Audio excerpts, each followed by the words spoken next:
Albion Online é um... Porra, a alegria, ela vai se embora muito rápida, né? Ela chega e vai embora numa velocidade... Impressionante. Cara, pô, eu tenho uma questão com o Inferno de Dante. Não contra a pessoa Inferno de Dante, né? Não conheço o rapaz. Talvez seja uma ótima pessoa. Mas... Conogalan mandou R$33,06. Caralho. O Animal Planet, o simulacro de vida. Tá aí.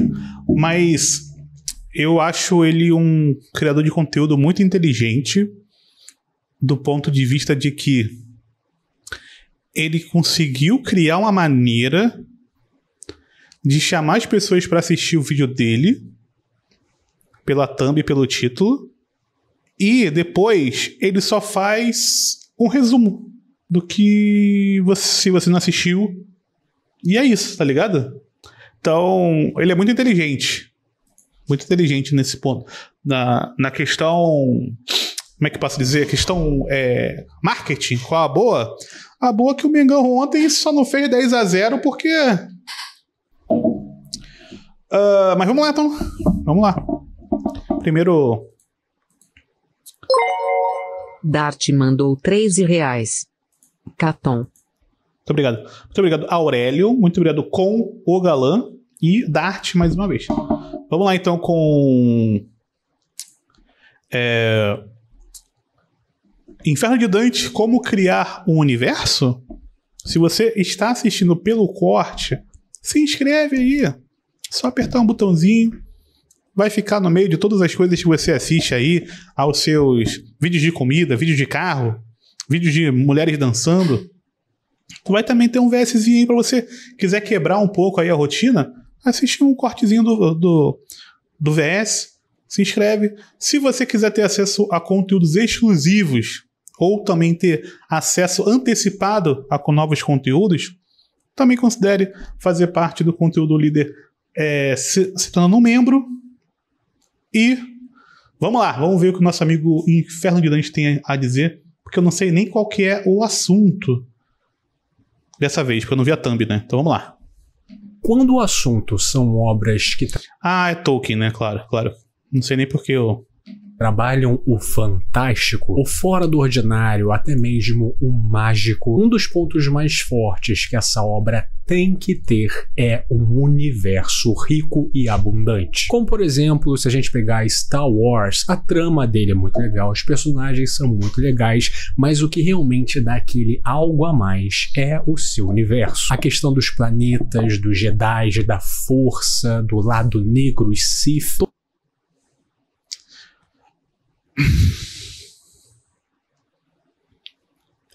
Eu tendo a discordar disso muitas vezes, porque é aquela parada, né? Que eu ouvi uma vez um crítico dizendo que era... A história, ela é só um recorte de um momento de um universo fictício. Então, dificilmente você vai ter tantas informações a ponto do universo se tornar algo tão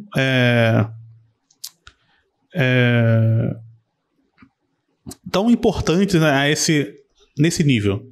Até porque você precisa de um longo tempo com esse universo para ele começar, de fato, ser tão atrativo assim.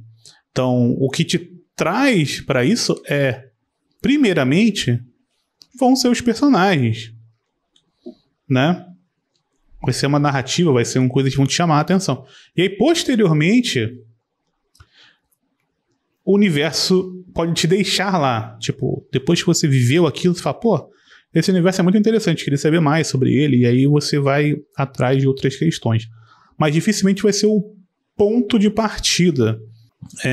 Ele usou Star Wars como exemplo, e o Star Wars é um bom exemplo do contrário, né? Porque a gente tem poucas informações, pelo menos na primeira trilogia, de como é esse universo.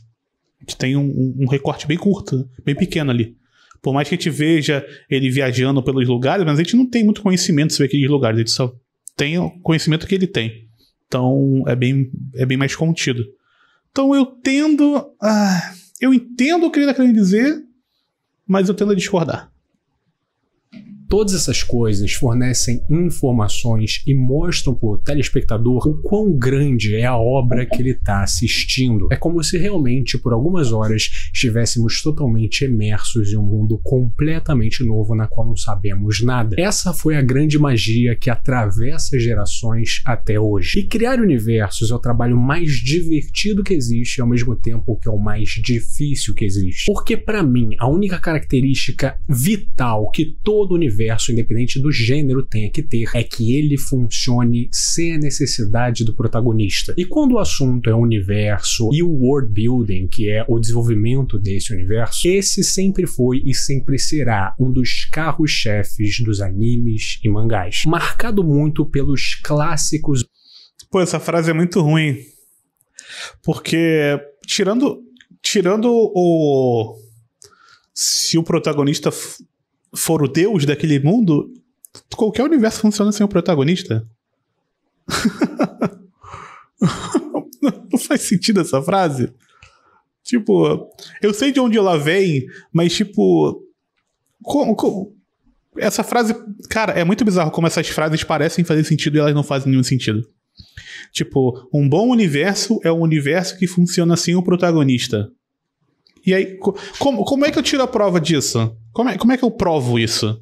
Porque se o universo foi criado para contar a história do protagonista, tipo, sacou? Como é que eu tiro essa coisa? Como é que eu faço essa conta? Não faz sentido, tá ligado? Só que ela parece fazer sentido. Tipo, é como se eu dissesse assim, poxa, esse universo aqui, ele é tão bom, ele é tão complexo, que se eu colocasse qualquer outro personagem no lugar, ele funcionaria. Mas, tipo, você... não tem como você dizer isso.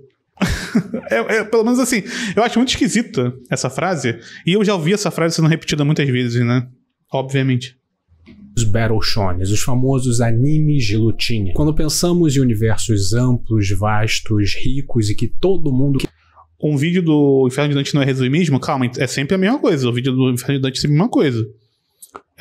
Estruturalmente falando. Ele faz a introdução, depois ele vai fazer um longo resumo e aí ele vai fazer a conclusão. Queria dar um pulinho lá só pra ver qual é. A gente pensa em Dragon Ball, One Piece, Naruto, Bleach, Hunter x Hunter e tantos outros. E é importante eu falar isso porque na mídia dos animes e mangás, provavelmente essas obras... Tira a narrativa e os personagens vira só uma simulação imaginada, um glossário. Então, né, João? Será que um dia canais de anime vão falar de animes que... Cara, Ellen, eu vou ser bem sincero com você. Eu acho que as obras que são tratadas são o menor dos problemas. O menor dos problemas. Até é pelo mesmo motivo que tem mais canais do Flamengo do que do Mirassol. É popularidade. E isso tá tudo bem. Tá tudo bem. Mais pessoas gostam desse tipo, tá ligado? Desse gênero, vamos dizer assim.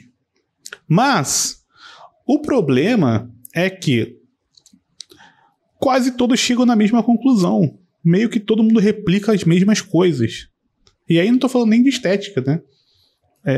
Tô falando de conteúdo. Isso que é mais assustador. Porque, tipo, a gente viu o vídeo anterior ali do Dragon Ball.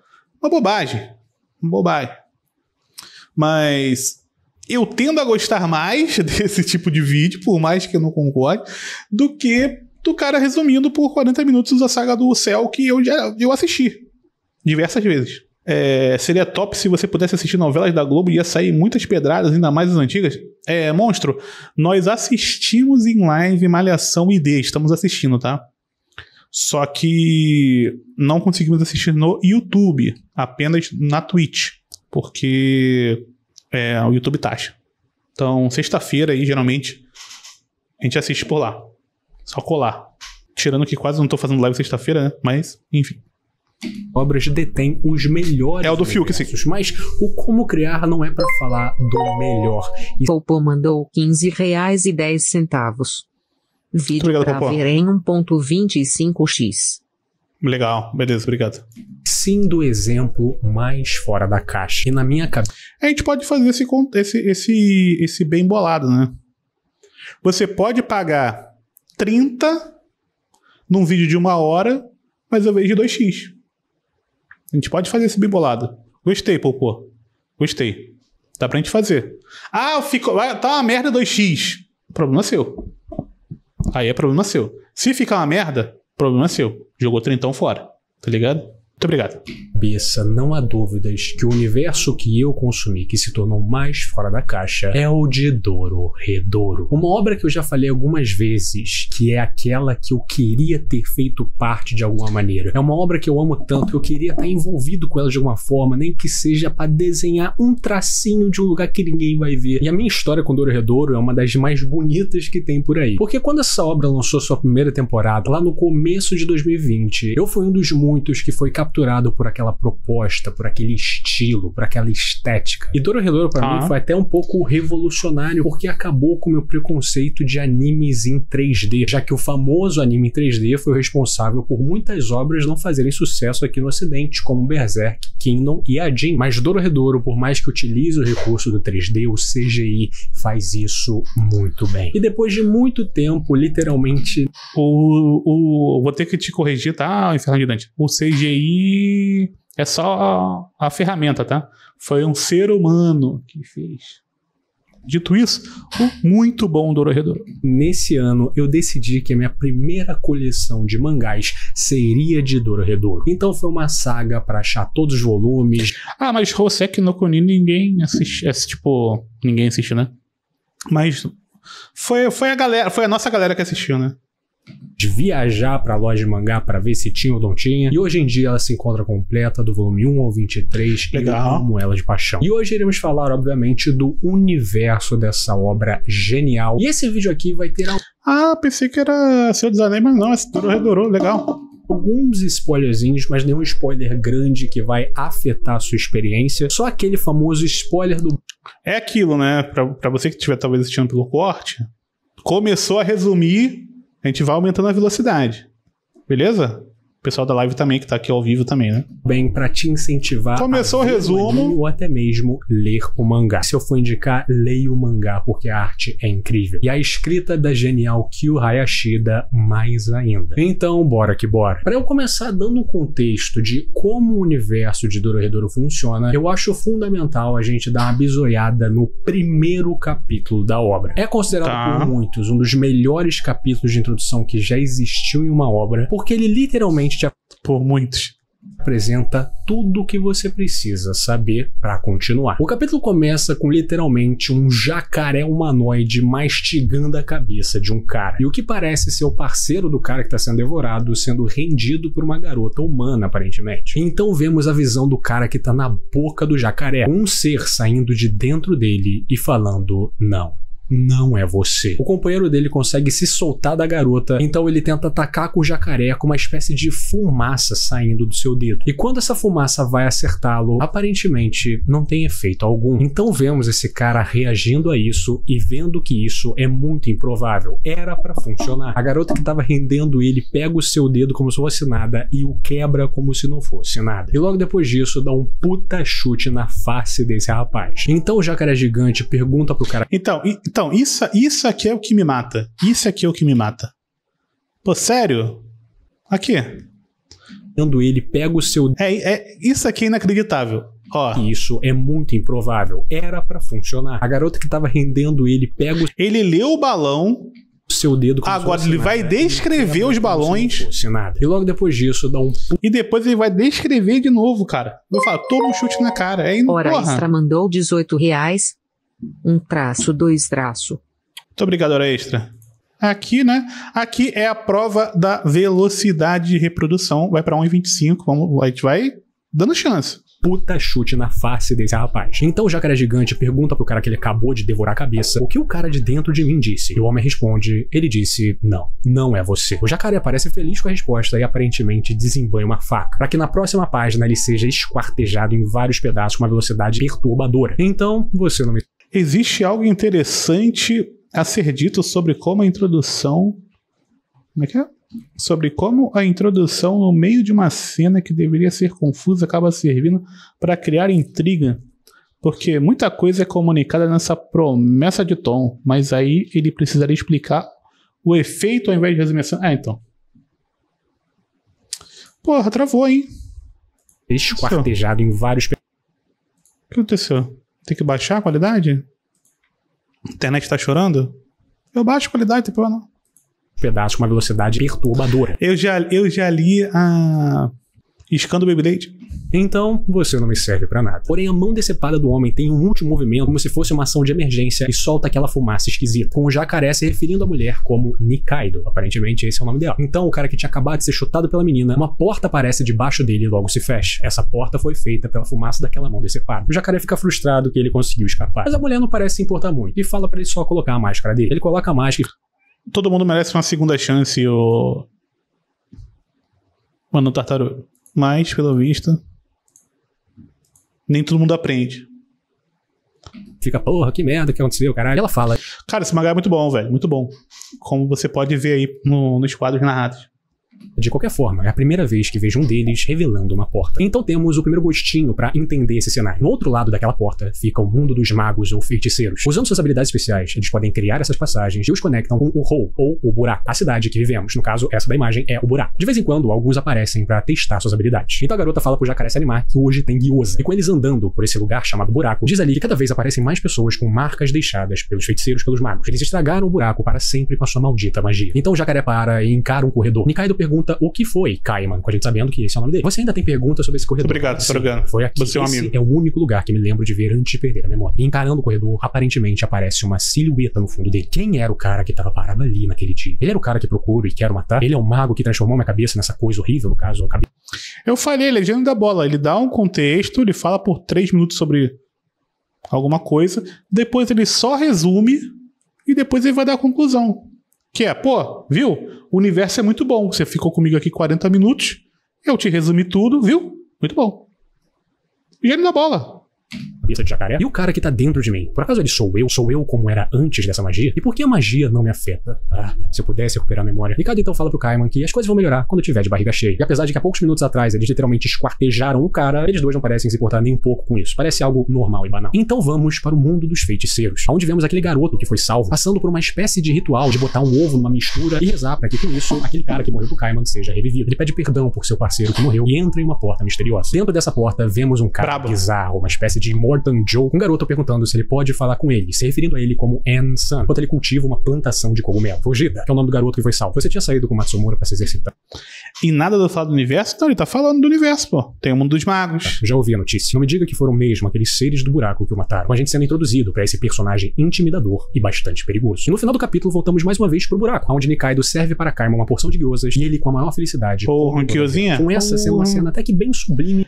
Ainda tá no volume 1, tá no capítulo 1? Em um contexto tão perturbador. Kaiman fala que amanhã encontrarei aquele maldito mago e acabarei com ele. E o capítulo termina com esse quadro. Como eu disse, nesse primeiro capítulo, a gente tem a maioria das informações que a gente precisa pra realmente ficar hypado e continuar a ler ou ver essa história. Agora sabemos da trama principal que envolve o protagonista Kaiman, o que ele quer de fato, a sua amiga, sua companhia, sua coadjuvante e o ambiente onde estão inseridos. Além do outro mundo, o mundo dos feiticeiros, que vai começar a se colidir com esse tal buraco daqui pra frente. E nesse primeiro capítulo já dá pra notar a estética maravilhosa de Kiyo Hayashida. Essa autora tem esse jeito de fazer suas histórias, tem de envolver o dark com o punk, e ao mesmo tempo que estamos em um universo que aparenta ser tão opressor, ainda assim existe piada, existe gente sorrindo apesar dos apesares, e ela é uma mestre em trabalhar exatamente esse sentimento. Como em um lugar chamado buraco, as pessoas vão poder conseguir sorrir, e como nesse mundo dos feiticeiros, que parece tão opressor quanto, as pessoas também vão conseguir se divertir e produzir histórias dramáticas ou de amor ou blá blá blá, é aí que Kiyo Hayashida brilha. Porém, nos focando no universo.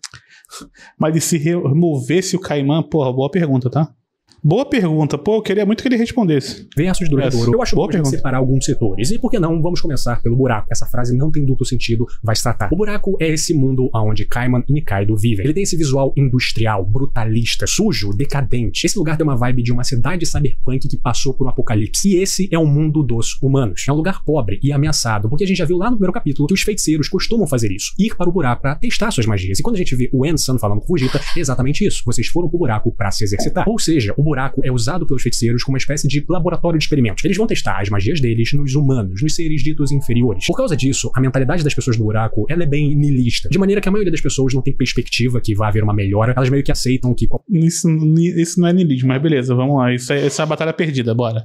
qualquer dia pode chegar e elas serem mortas. E mesmo se nenhum feiticeiro encontre ela na vida toda, muito provavelmente ela vai viver uma vida de merda porque o buraco é uma merda. Porém, existe uma espécie de defesa do buraco contra os feiticeiros, que é a sua famosa chuva. Quando a fumaça dos feiticeiros, que é usada em extensão desse lugar por causa dos experimentos, sobe para o ar, produz nuvens e começa a chover. É como se fosse uma nuvem tóxica de feiticeiro. E por algum motivo, essa chuva é tóxica para os feiticeiros. Eles podem morrer se forem expostos a ela. Mas, obviamente, mesmo os feiticeiros tendo poderes e os humanos sendo humanos, ainda assim existem pessoas e existiram grupos que se insurgiram com os feiticeiros, como a gente já acabou de ver no primeiro capítulo com o Kaiman, né? O Kaiman foi capaz de matar um feiticeiro, mesmo sendo, aparentemente, um humano afetado por uma magia. Pô, 2025 tem gente falando que niilismo é ser triste, né? Isso é emo. É diferente. Que deixou ele com a cabeça de réptil. E alguns anos antes da trama do Dorredouro começar, existiu uma associação de pessoas do buraco que cansou da opressão dos feiticeiros e começou a revidar. E eles foram bem-sucedidos e conseguiram lidar com vários feiticeiros no decorrer dos anos. Mas é aquela parada, o sonho do oprimido é ser o opressor. E depois de uma vida inteira sendo chutado e tratado como algo inferior e... Eu gosto mais da frase: o sonho médio é vestir a carapuça do opressor e achar que tem poder. Gosto mais dessa.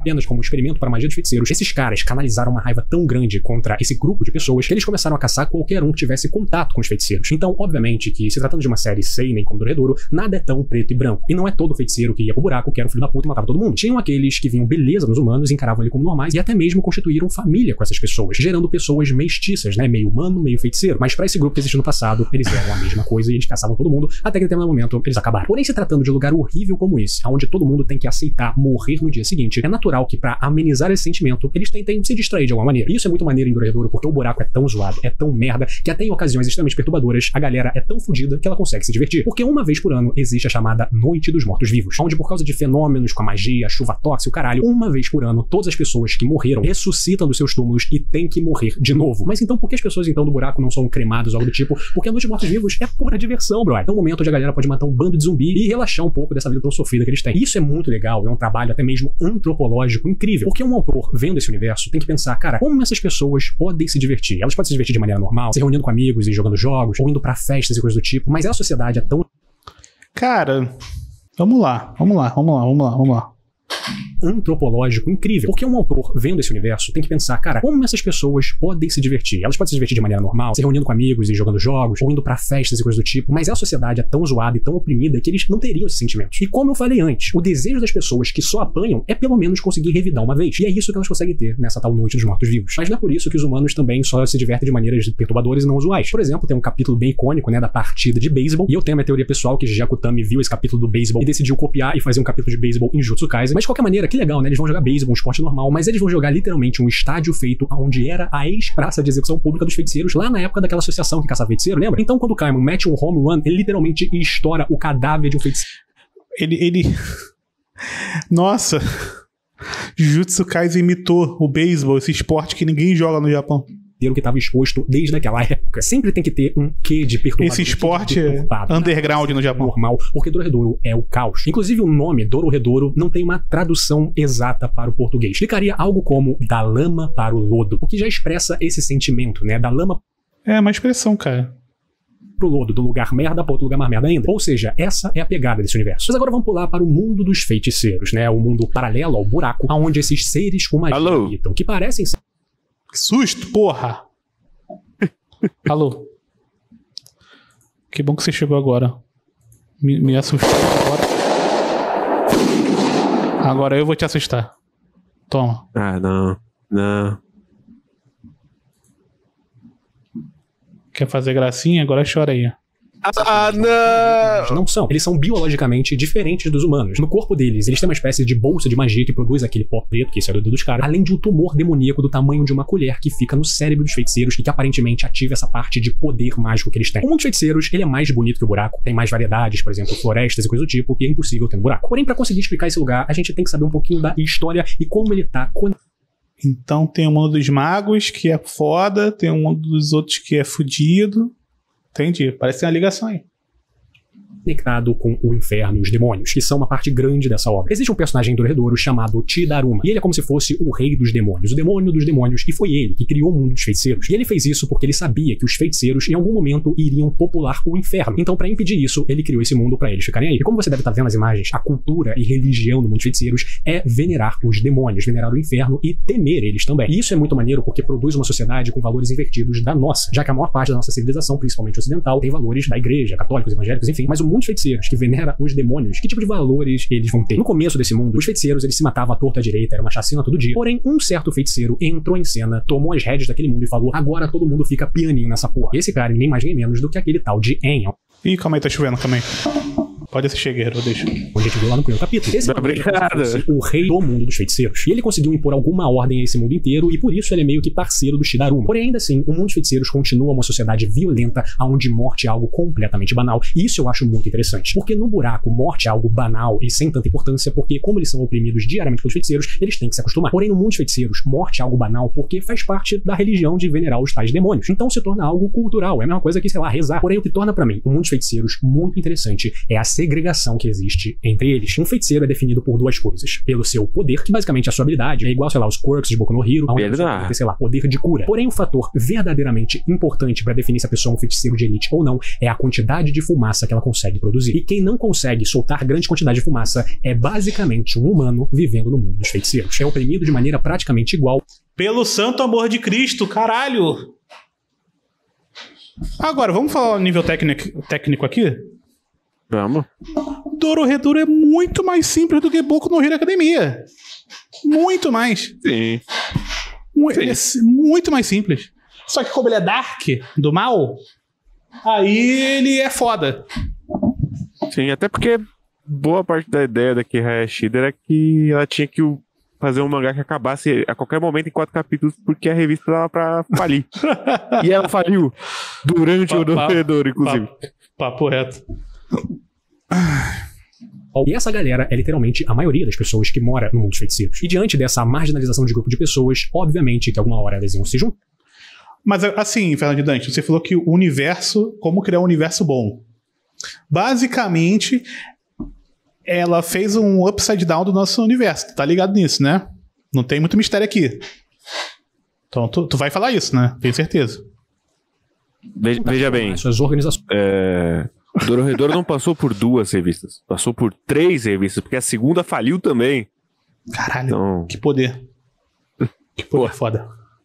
Para ir contra esses tais feiticeiros de elite, e é daí que nasce a organização criminosa conhecida como os Olhos Cruzados, um vasto grupo de pessoas caracterizados por essa tatuagem de cruz nos olhos. Eles são inimigos proclamados desse En e de todos os feiticeiros de elite, e essa organização é composta de feiticeiros que não conseguem produzir muita fumaça. Muito obrigado, Gonagai, pelo seu nascimento. Interiorizadas na sociedade. E a principal atividade desse grupo é a produção e tráfico de uma droga altamente viciante conhecida como pó preto, que quando ingerida potencializa o poder da sua magia, além, é claro, de matar e sequestrar feiticeiros de elite. E isso que eu acho muito legal em Dorohedoro, não é porque um cara é extremamente poderoso, tem um poder mega pica e muita fumaça, que ele se torna invencível. Ele só se sente invencível, mas com um bom planejamento e com um bom número de pessoas, qualquer um pode ser superado. Isso faz a gente consumir essa obra com aquela mentalidade. Mas isso... Eu não aguento, cara. Eu não aguento. Esse é qualquer obra de ação, cara. É impressionante. Impressionante. Porra. Inferno de Dante, tem 5 bonecos de One Piece atrás de você. O protagonista, ele é o Homem Borracha. Agora, quando o Senhor das Magias luta contra todo mundo e ele começa a apanhar, ele é o Subusha. Uhum. Hora Extra mandou R$13. É porque aí nós vamos pensar, Shone. Ah, é verdade. Aí você analisou.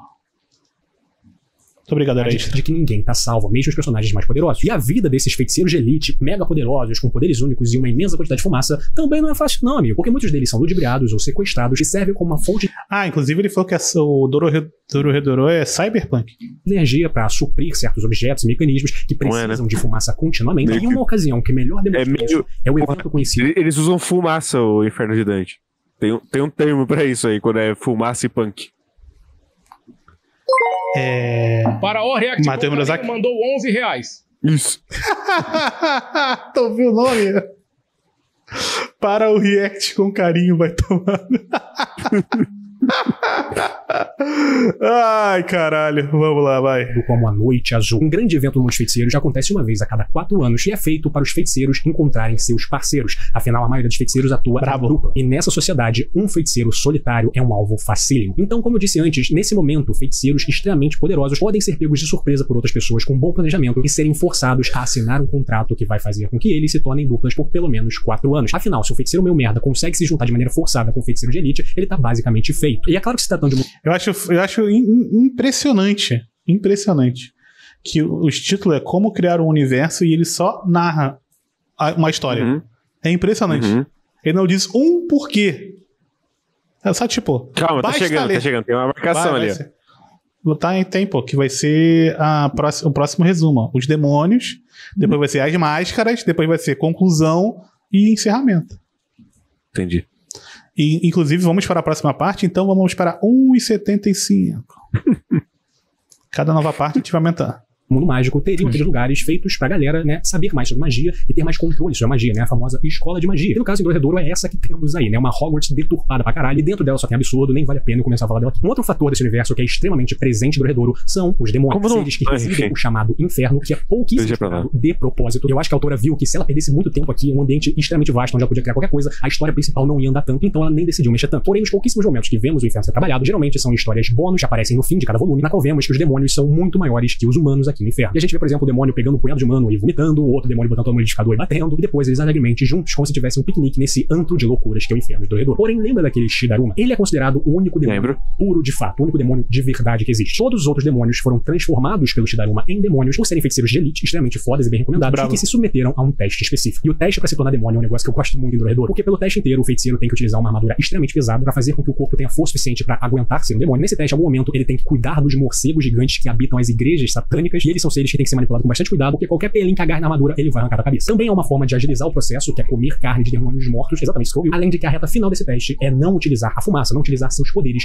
por 1 ano. Se você conseguir cumprir todas essas etapas, você então começa a se transformar em um demônio pelo Shidaruma, que vai definir pra você o design de demônio ideal. É um filho da puta. Pessoalmente, eu amo a estética dos demônios do Dorredouro, ainda mais quando você percebe que é o Shidaruma que define o estilo de cada um. E os demônios vagam pelo universo como quiser. Eles podem literalmente fazer qualquer coisa. Eles podem brincar com bandos feiticeiros, se eles quiserem, eles podem viajar até o buraco e mijar em qualquer um. Eles são seres supremos, vistos como deuses, e eles fazem o que eles quiserem. Porém, os demônios podem, alguma hora, perder esse privilégio. Se por acaso o Shidaruma te considerar não digno de ser um demônio, ele pode convocar uma criatura bizarra chamada Stork, que não é nem demônio, nem feiticeiro, mas que tem o poder de separar o corpo de demônio com o corpo do feiticeiro. E no fim de todo esse processo extremamente doloroso, sobra o feiticeiro ali no chão, quem é o merda. Ou seja, no universo do Dorredouro, o melhor patamar que você pode habitar é ser um demônio. E nem nesse posto você pode dormir no ponto, porque primeiro, você sempre vai morar no inferno, e segundo, você pode deixar de ser um demônio. Que vida maravilhosa. Porém, pra mim, a parte que eu acho a mais charmosa, infelizmente pouco falada da série, são as máscaras dos feiticeiros que representam o vínculo de demônio e feiticeiro. E eu gosto muito do conceito das máscaras no universo do Dorredouro, porque elas são explicadas para nós, literalmente, na primeira história bônus, que completa ali o fim do primeiro volume. E são histórias que estão em muitos mangás, né? Mangás que terminam o volume e gostam de botar uma historinha, Tokyo Ghoul, assim, por exemplo. E são esses momentos onde os autores gostam de expandir o universo de uma maneira que eles não conseguiriam na trama normal. E só pra você entender, as máscaras têm o poder de aumentar as habilidades dos feiticeiros. É como se fosse o pó preto materializado e legalizado nesse mundo dos demônios. Afinal, o En, que é o rei do mundo dos feiticeiros do Dorredouro, ele abomina os olhos cruzados e o pó preto que eles produzem. Porém, as máscaras são feitas pelos demônios. E a maioria das pessoas não tem aquilo que precisa pra conseguir impressionar um demônio, por exemplo. Afinal, a maioria das pessoas desse mundo não tem magia o suficiente, não é interessante o suficiente. E considerando que os demônios um dia foram feiticeiros de elite, imagina a mentalidade deles. Ou seja, a maioria das pessoas compra máscaras usadas que não casam tão bem com o poder que elas têm, ou as pessoas fazem a própria máscara pra pagar de forma feiticeira. De fato, só design foda. Quando o feiticeiro vai lutar, vai usar suas habilidades, é de bom grado que ele utilize uma máscara. É que nem em Red Dead, quando vai saltar um banco, tu bota aquela bandanazinha. Porém, na história bônus que fala das máscaras, nós temos o processo pela qual elas são feitas. Então notamos esse ambiente, onde temos 2 portas e vários feiticeiros em fila em frente à porta da esquerda, enquanto nenhum na direita. Vemos o Fujita, que é um feiticeiro que, por mais que seja bem relacionado, né, ele é da família do En, ele é um feiticeiro fraco, ele não tem quase nada de fumaça, e ele está com um presente em mãos. Nesse momento, vemos a Noi, que é uma das batedoras do En, uma feiticeira de elite braba, e ela conversa com o Fujita, porra, na porta esquerda ainda, mulher, que pica, hein, mas boa sorte aí, cara. Então quando ela entra na porta direita, o feito daqui um dia usa a porta da direita, e do lado dele aparece o Shin, a dupla da Noi, que é outro feiticeiro de elite. Ela quer ir pra galera da direita. Ele quer ganhar uma máscara, porque uma máscara é literalmente o passe pra você ter mais magia, pra você se dar melhor nesse mundo. Shin fala pra ele, primeiro, não se assustar, e segundo, um presente feito à mão vale mais. O Fujita fala que ficou 3 meses fazendo esse presente. E quando o Shin pergunta se é algo fresco, ele diz, não, é bem seco. Shin deseja boa sorte ao pequeno feiticeiro e segue seu caminho pra porta da direita. Então vemos o interior do que acontece em cada porta, começando com a da direita, com ele sendo paparicado sentados como se estivessem numa sala VIP de aeroporto. Enquanto na sala da esquerda todo mundo tem que se trocar que nem presidiário, parece alistamento militar essa porra. E voltamos pra sala da direita com 2 bacias com algo fervendo dentro delas e um cara falando pra colocar máscara dentro. Enquanto na sala da esquerda, um literal tubo com um líquido estranho começa a pegar minha cabeça de coitado. Então na sala da direita eles colocam vários ingredientes dentro desse balde com a máscara dentro e medem ali a temperatura perfeita. 666 graus. 666. Não seria diferente. E na sala da esquerda, esse cimento foi colocado na cabeça desses caras, começa a vir outra máquina e fazer a cabeça deles virar uma caixa, fazer um molde da cabeça. Então na sala direita, vemos os dois sorrindo de bem com a vida. Aquele caldo de máscara foi engarrafado e o Shin entra numa tenda ali feita pra ser pelo menos bonitinha, pra ser apresentável. E na sala da esquerda, vemos o Fujita tá chovendo aí também, guerreiro? Cabeça e oferecendo seu presente para não, ainda não. Julgar. Enquanto na sala da direita, o demônio em questão tá sentado uma esfriada boa do Shin, que está em pé. Tem toda essa conversa de aqui só tá chovendo mesmo. O presente de Fujita é aberto, uma coleção de fadas mumificadas. Por favor, me dá a máscara, a casca de bala. Na sala da direita, o demônio bebe o líquido de máscara e vomita uma substância estranha e começa a moldá-la até formar uma máscara e entregar quase como se fosse uma coroação para o Shin. Enquanto o Fujita quer muito ganhar a máscara, tá pensando, ele recebe um toque do demônio e a caixa explode. O presente não serve pra nada se o nível da magia não é bom o suficiente. Enquanto na sala da direita, o demônio coloca uma florzinha na nova máscara do Shin. A flor é a marca de uma máscara perfeita. Enquanto nós vemos Fujita no chão com a cabeça toda fudida, pelo que vimos nessa ocasião, Fujita não teve muita sorte, igual a maioria dos feiticeiros sem magia nesse mundo tão cruel. Eu adoro essa história bônus porque ela representa exatamente o que o mundo dos feiticeiros é. Feiticeiros de elite são agraciados pelos demônios e paparicados até mesmo, enquanto os feiticeiros de baixo escalão são esnobados e colocados em situações horríveis pra ter a esperança de ganhar alguma coisa. Qual o ponto do vídeo? A estética, a forma original, como você entra na faz com que Dorohedoro seja um dos universos mais ele te manipula da caixa, na minha opinião. Como dito antes, ele é um mundo ou com a voz dele e horríveis, mas esse é um terreno muito fértil pra certas situações serem trabalhadas de maneira muito interessante, ainda mais por um autor tão competente e genial quanto o Kiyo Hayashida. Percebendo esse universo, e principalmente o que foi mostrado naquele primeiro capítulo, dá pra gente convocar aquela famosa frase de que só sabendo a tristeza a gente conhece a felicidade. Se nós fôssemos 100% felizes, nós não conheceríamos a tristeza e nunca daríamos valor à felicidade de fato. Ela seria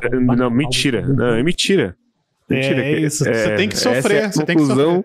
De Dorohedoro. Mentira. É possível. Tem que sofrer. Sofrer é bom.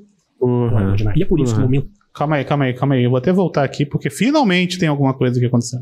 Tristeza, a gente conhece felicidade. Se nós fôssemos 100% felizes, nós não conheceríamos a tristeza e nunca daríamos valor à felicidade de fato. Cara, essa frase não faz sentido nenhum, velho. Eu tenho certeza que eu li ela eu acho que um herdeiro de um caderno com uma onda assim. Acho que um herdeiro nunca vai ser pobre, nem por isso ele vai deixar de ser feliz, né? Não. Então é por isso que o vídeo dele é tão sofrido de ver? Então, é isso, será? É a felicidade que ele quer acabar, né? Algo banal, algo comum, não fora do ordinário. E é por isso que momentos cômicos, momentos dramáticos e momentos que emulem um certo romance são fundamentais para temperar essa obra que se passe um universo tão opressor, como se fosse uma necessidade de roteiro para que os leitores e telespectadores possam lidar com esse mundo escroto. É como se os momentos onde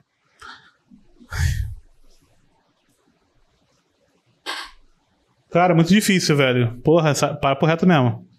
A gente vê a galera rindo, chorando, demonstrando emoções em um ambiente que faz de tudo para você suprimi-las, para não ter que lidar com esse mundo horrível, você consiga dar muito mais valor, ver muito mais importância em tudo aquilo. Afinal, ser capaz de sorrir em um mundo bom é fácil, mas ser capaz no meio do lixão, isso que é difícil. Além de que Tatarugando mandou R$16. Nossa senhora, mas é só sequência de frases da Doriana. Caralho. E eu uso dizer Japão, que... tradição e modernidade. E eu uso dizer que não sacou nada, né? Nosso amigo Morgan Freeman. Verso como esse é um convite para desenvolvimentos incríveis de personagens, de vários lugares diferentes. Não é só com a galera que a gente se importa. A gente... Isso tem a ver com o título? Só Deus sabe. Também vê a galera do mundo dos feiticeiros e também vê a história de alguns demônios e se importa com todos eles, porque a magia dos mundos fantásticos é fazer nós, estando na Terra, na nossa vida mundana, conseguir se identificar com eles, mesmo em situações completamente diferentes e até Não, cara, não existe o mundo fantástico, o Inferno de Dante. Foi um ser humano que escreveu essa porra. Ele não... Porra, caralho, que frase é essa? Que porra é essa, mano? Como é que pode? Como é que pode? Até parece que foi um ser humano que escreveu isso.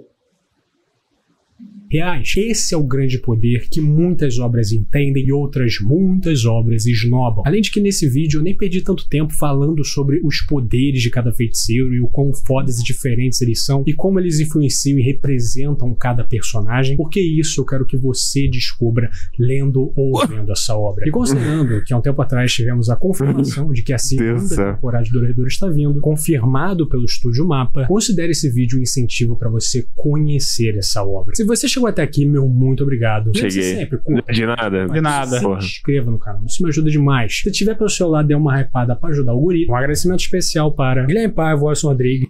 Que ele vai só ler aqui o nome das pessoas.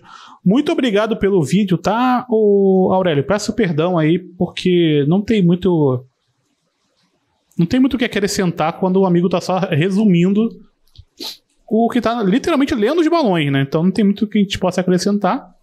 Mas foi essa a conclusão que o amigo chegou, né? Que às vezes é bom sofrer. Sofrer faz parte.